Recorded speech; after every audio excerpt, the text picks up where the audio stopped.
മാധൂത്ത ശ്രീ മഹാവിഷ്ണു ക്ഷേത്ര ബ്രഹ്മകലശോത്സവം ഭഗവത് വിഗ്രഹവുമായി നഗരപ്രദക്ഷിണം. ഭക്തിനിർഭരമായ ചടങ്ങുകളോടെയാണ് നഗരപ്രദക്ഷിണം നടന്നത്. മാധൂത്ത് ശ്രീ മഹാവിഷ്ണുവിന്റെ ഭഗവത് വിഗ്രഹമേന്തി നഗരപ്രദക്ഷിണം വാദ്യമേള അലങ്കാര ഘോഷത്തോടെ മുത്തുക്കുട താലപ്പൊലിയോടെ ഭക്തിസാന്ദ്രമായ ചടങ്ങുകളോടെ നടന്നു.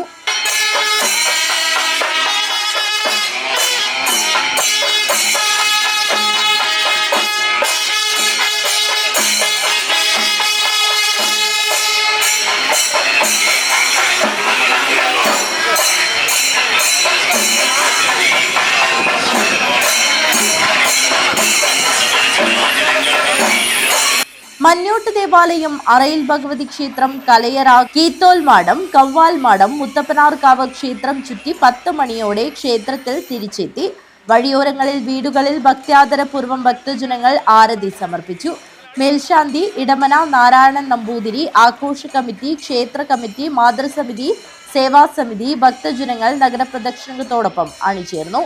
News bureau, Kanhangad.